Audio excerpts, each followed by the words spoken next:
becoming is better than being. And that is why we consider ourselves to be a work in progress. Yes, it means that you are never complete and that you always have the opportunity to become someone better. It allows you the ability to be comfortable with making mistakes and accepting yourself for who you are. We are a work in progress. Hi, I'm Anna. I am GW. I'm AX. Your boy. Hi guys. Hello. We definitely have a full panel here, you guys. Yes. As you can see, our resident host, my dreadlock partner in crime, is not here, GK. He will surely be missed. But we do have two fantastic people on the panel, on my left and right. I'm not sure which one is which. Yes, welcome back, GW and Anna, to the panel. Yes. But before we get into why we are having these spectacular human beings on this panel today, I thought we'd start with one of our favorite segments, and it's about My Politics. It's an opportunity for each of us to tell the audience, no, to show the audience what our political philosophies are. And today the question, or rather the statement that you agree or disagree with, is this. When it comes to their contributions to society, a business person and a manufacturer is more important than a writer and an artist. Ooh, spicy. Do you guys understand what that means? Yes, I think I do. Are we all of one accord? Yeah. All right. So since you find it spicy, what do you think? Do you agree, disagree, strongly agree? Now, this will be a bit controversial. Okay. But I am a business person. I'm not a manufacturer yet. Hold on. I'm a writer and an artist. Okay. But in the context of your question, I believe the manufacturer and the business person wouldn't have their jobs in some sense if it wasn't for the writer and the artist. Oh, explain. Okay. Let's say the artist creates some kind of sneaker, for example. Yeah. And for him to produce a sneaker, he needs to work with certain business people and manufacturers to produce the sneaker. But if he did not have the idea, then maybe he'd be out of a job. Okay. Hot take. So do you agree, disagree? I disagree. You disagree, okay.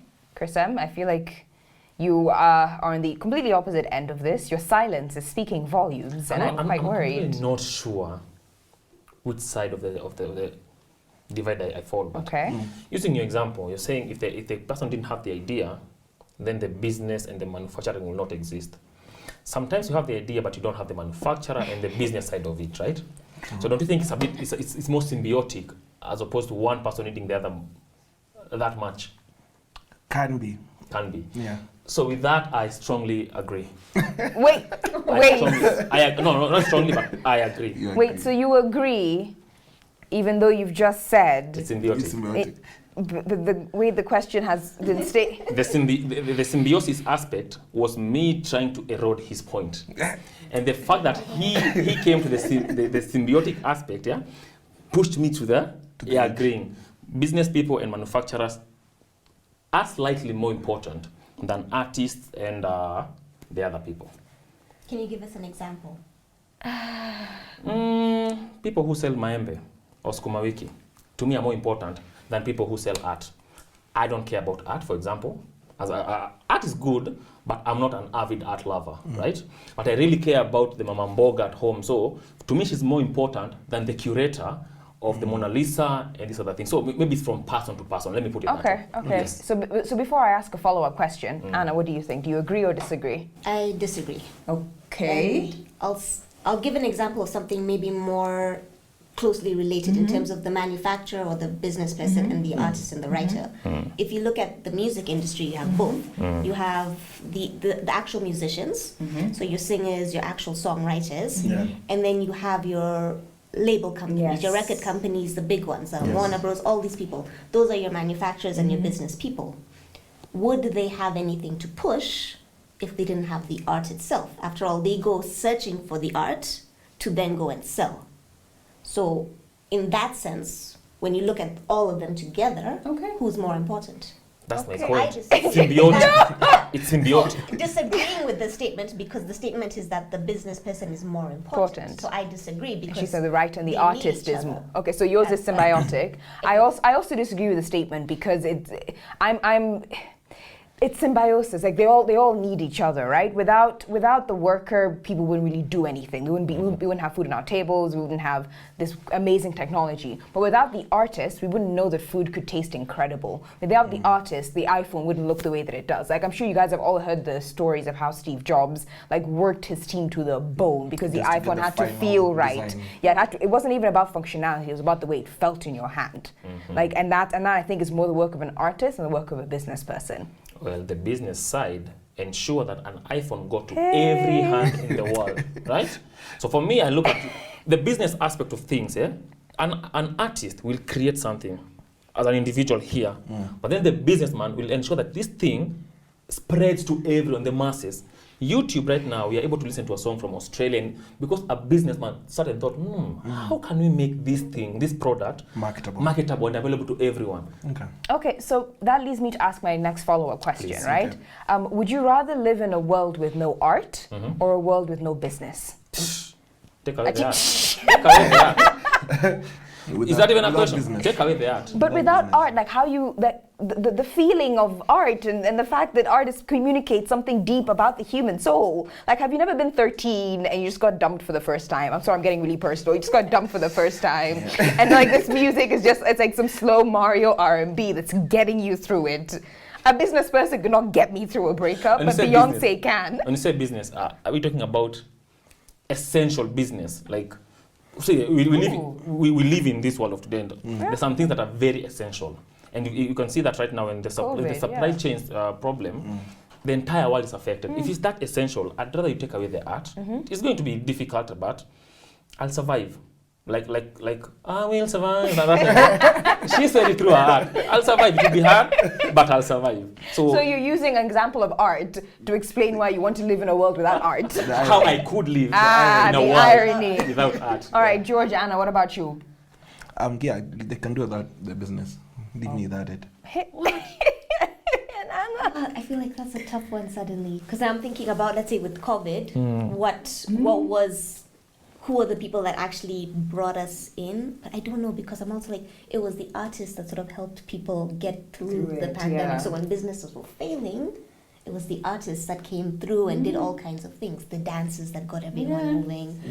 There was a lot of symbolism that came through COVID and was in a lot of museums, virtual museums. So I don't know. And you can make money off of that as well. Well, it was businessmen who contributed towards the... We'll keep on going in circles. No, you see, for the COVID vaccine, businessmen contributed towards the research. So it's not art. Okay, I think we're going to have to leave it there, but this actually provides us a very interesting and really great segue into our next segment. So for the uninitiated, this month is... World Hip Hop. It's a hip History Month. That's one. Bang, bang, don't stop. I don't know the lyrics. That's the one. Anyway, so this month is National Hip Hop Month. I think it was a holiday that was put into like the U.S. calendar of events this year in August, and it's a month in which the United States takes time to honor the contributions of hip hop to society and just make sure everyone is educated on this. It's on one of their greatest cultural exports. So this month we will do a couple of episodes about hip hop culture, the way it's come to Africa, just really unpacking some of the more interesting things about hip hop. But today, I would like to pose a question to everyone here, including the people watching. Is hip hop universal? Can every single person around the world relate to hip hop, or is hip hop more of a cultural mainstay? Like you have to come from a very particular culture, a very particular ethnic group in order for you to fully appreciate hip hop. What do you guys think? My answer to both questions is yes. Okay. Hip hop as an art form. I was listening to an interview by KRS-One, Chris, and he was talking about how hip hop in itself is a culture. When people come together towards something, that becomes like a culture of sorts. And the roots of hip hop are in, I don't want to say poverty, but it's poverty. So in inner cities in the US. And one thing the whole world has in unison is ghettos. Whether you're in Zimbabwe, whether you're in Australia, Canada, there's a ghetto everywhere in the world. And the struggles that people go through in different ghettos in the world are almost the same. Police brutality, poverty, lack of sanitation, a lot of things. So when a rapper in America is talking about police brutality, me living in Mathare, I can relate to that. When he's talking about poverty, I can relate to that. Lack of jobs, I can relate to that. So hip hop as a language has been able to galvanize the whole world around certain themes. And it has been morphing. And so more and more people are getting into the fold, even people who are not from the ghettos. And now they can talk about their own struggles. Because, I mean, just because you're poor doesn't mean you're the only person going through problems, yeah? That's true. So that's because hip hop is an avenue for you to not really vent, but vent, express yourself. So even the rich people can also get in and express themselves. They can say, oh, my daddy only left me 10 million. I'm really suffering. So hip hop gives people that avenue. Yes. So I think hip hop has been able to galvanize a whole group of people, and it's more global because of that aspect of that music. Okay. All right. Anyone else? I think I agree. I wouldn't just say a struggle. I mean, initially that is how hip hop came about. So hip hop arose in the 1970s in New York, in the Bronx, particularly with the African American community and the Latin community. Latin being the Caribbeans, Jamaicans, that kind of Latin America. But it occurred from the post-industrial decline. So as the economy started to drop, what happened was businesses were, on the decline. You had white people moving to the suburbs, and so the ghettos were, getting worse and worse. And so you had youth coming into the streets to find a way to vent, to find a way to get away from crime that was now on the rise. And that's sort of how hip-hop came to be. It was a safe space to now come on the streets because there was no cafes, because everything was coming down. So I understand that's sort of how it spread across first New York and then the States and then the world. But now I look at it today and I'm like, I didn't come from poverty growing up, but I can maybe still relate to a song where the person grew up in a world I didn't. But why is that? What is it that I can relate to a background I know nothing about? Okay, for me, I think hip hop is about an investment in culture, and Chris already covered such a expansive, relationship of why we have those stories. So yeah, stories about struggle, stories about absent fathers, stories about drugs, whatever it is, and that's why you're saying you can think about some street kid, hustling for his quick dollar or his quick, lunch, whatever it is, and then you think about that story. And when I say an investment in culture, I think hip hop is largely like an what's the word? Let me get back to my notes. It's an ethnography. Do you guys know what that word is? No. Ethno for ethnic, graphy for graph. Yeah, ethnography. So it's basically he literally means a graph. Like it is a study of culture from the perspective of the people experiencing inside it. Okay. And when we see that story being told, whether it's on a beat, whether it's on a rhythm, for some reason we can just gel with it. Because if you're a good storyteller and you sit down and you listen to your grandfather talking, like, whoa, man, this guy has something to say, and I like it. I was never there, I never saw it, but I like it. Yeah, I mean, that's how I usually think about it. Yeah, like to add to that, like I'm pretty sure you guys know, like, there's different tiers of hip hop, right? You have like your Jay-Z's, your Kanye's, like these people who are just revolutionary, like their names will go down in the history books, and then you have SoundCloud rappers. Everyone has their story. Like, no tea, no shade. No tea, no shade. It's just that with SoundCloud rappers, there's a lot more variety than what you get out in the market of hip hop. Because I feel like SoundCloud rappers have the ability and the freedom to properly write about whatever it is they want to write. Like they don't have to worry about the song being catchy. For them, it's just a medium of expression. I think like Lil Nas X even started out on SoundCloud. People like loved his music. But the fact that you were saying like, oh, if somebody's telling a story and they put a beat to it, that's also an example of hip hop. Like there is this element of SoundCloud where it's just spoken word to a beat, and those are just records that people are pumping out, right? Exactly. Just to pick up on that point you're saying, yeah? If you're a hip hop purist, you want to listen to underground rappers. Yes. Because underground rappers will now tell you they actually respect the art form. For them, it's the actual rap and everything around it. See, when you're commercial, you have to worry about your sponsors, you have to worry about your brand, airplay and all that. So it's not the best, but whatever. So I want to take over from you just a second. Go, take. And talk about why we're talking about hip hop this week, yeah? Okay. So Resolution 331 was introduced in July by the then Congresswoman Jamal Bowman and Maxine Waters, who co-sponsored this bill, yeah? And so they decided August 11th even it was passed, it was taken up by Senate and the Congress. August 11 is Hip Hop Celebration Day. So there is a day to celebrate hip hop. That's August 11th. And AX, you are a resident linguist, so you'll explain this to us. August has been listed also as Hip Hop Recognition Month. Recognition, okay. So we have the recognition, we have the celebration day, August 11th, recognition month, which is August, and hip hop history month, November. So which is now So this like, month. This is fun and actually leads me to a different question, right? I think everyone can celebrate different types of culture because in order to celebrate, you don't have to understand it. You're just vibing to the music, and it's very easy for every single person to vibe to hip hop. If you don't believe me, just ask yourself why hip hop is now pop music. Right? It's now the most popular genre of music around the world.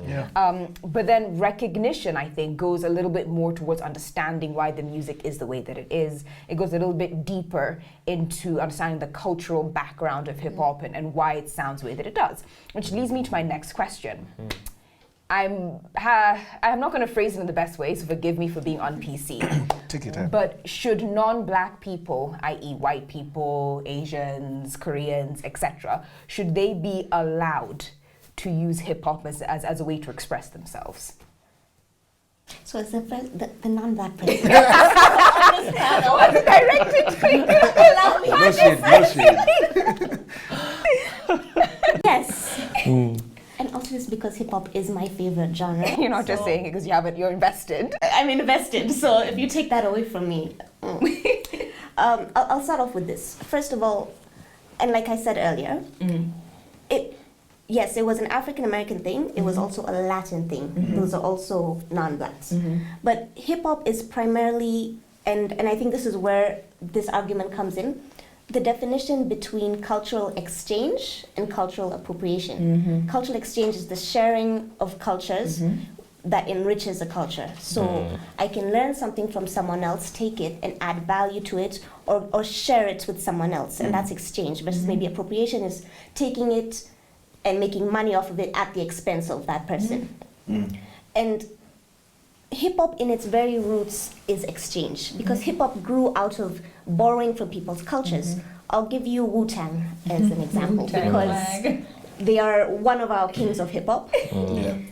But it is very heavily rooted in Chinese culture. And RZA, who was basically, I think, the head of Wu-Tang, grew up with Chinese above him. So a lot of how Wu-Tang was formed was through listening above his walls, hearing their language, hence their name Wu-Tang. And a lot of their music was based off of samples from Kung Fu movies. Is that not appropriation or exchange? But it's an exchange because you took it and you started to experience a culture you might not have otherwise experienced in the Bronx, and taking it and enriching it and sharing it, not to disrespect it, but to share it. And so are you going to say an Asian shouldn't listen to music that they helped contribute in one way or another? I think music, it evolves and we share and we pick up a lot, and it should be a sharing thing. Just to pick up on where Anna has left here. Again, I'll make reference to the KRS-One interview. It's a really nice interview. If you have time, go to YouTube. It's called The History of Hip Hop. He talks about how hip hop is rooted in several things. That's dance, MCing, DJing, graffiti, all that, right? And if you think back to the caveman, if you think back to the Neanderthals, About like cave paintings now. Yes. Okay. You see, they used to have graffitis. Cave paintings. Cave people. They used to dance. They used to communicate through hands. So, and you see, when they were using tools, when you're using the name, Like the thing about it's like and you're hitting the rock, and that's the basic premise of hip hop, like the beat dropping and all that. And you say, hey, that was a fire rap. You see, when you're hitting things together, it used to watch that documentary, and you'll get what I'm saying. Again, the birthplace of hip hop. I'll give you the address. This is an address where hip hop was actually born. It's 1520 Shedwick Avenue, New York. This is somewhere in Bronx, New York. Another interesting tidbit, back in 2017, hip hop officially surpassed rock to become USA's biggest music genre for the very first time, 2017. No wonder why people are so mad. So to your question, it's a yes and no for me. Okay. And I'll start with the no. Okay. And the no in the sense that the distribution of hip hop, which is essentially largely black music, is heavily reliant on an industry that doesn't or is not designed to support the black person. Hallelujah. So the industry will support, in black people glorifying drugs, doing all this, That's pumping what all gangster rap this. became, But to at be the same honest. time, these are the same gatekeepers who won't allow you to enter Universal Studios because of a certain terms and conditions and a dotted line agreement. You know what I mean? Okay, now the yes. Do you know how many black billionaires there are in the world? Quite a number. 7. 7, yeah. I wasn't Wait, is Oprah now a billionaire? Yeah, there's 7 of them. Go Oprah is. Jay-Z and And Beyonce. out of those 2, 2 came or birthed from hip hop. Jay-Z and Beyonce. Jay-Z, okay, I wouldn't say Beyonce hip hop so much, but Kanye? I would say Kanye and Jay-Z. Yeah. What about Dr. Dre? That other person, I don't think Dr. Is he a Dre billionaire yet? billionaire. Oh, he's divorced. I may stand corrected, divorced. and those I may stand corrected, but my point is the other number of billionaires is what 2,700, Okay. and of course from other industries. Hip hop did that for them, but at the same time, there's just 2 of them. Do you see a certain correlation between their gift and why it had to come from them? Like, I don't know, are there any other white hip hop billionaires? I rest my case. Okay, all right. And I think that mic drop moment was the perfect place to end. But as we wrap up this particular episode, I don't want to end with one question I want to pose to all of you guys. Who's your favorite hip hop artist? Man. I mean, I can go first in case. Oh, I was okay, so yeah. I'll go for J. Cole. Yeah. Ooh, yes. J. Cole is very favorite song. Ooh, That one. current favorite song, Pretty Little Fears. That's a good song. That's a fire song. Okay, I think I quite like Kendrick Lamar. Favorite one is Humble, because you have to remain humble. You have to remain humble. Anna? So I'm with you. Kendrick Lamar is actually my favorite artist. I don't have a favorite song of his. I have his favorite album, which is Good Kid, Mad City. That whole entire album is just. I listen to it nearly every week. Yeah. For me, I grew up listening to Kanye West and Jay-Z. And it's Lil Wayne. I really love Lil Wayne. But I'll just like Anna, I'll cop out and say the Graduation, the album Graduation by Kanye West. Really, really loved it. Almost So, want to change my Kanye West, Graduation. Same. All right, I guess we will leave the Kanye West discussion for another day. Please, thank you so much for watching this episode of WHIP. Have a fantastic day.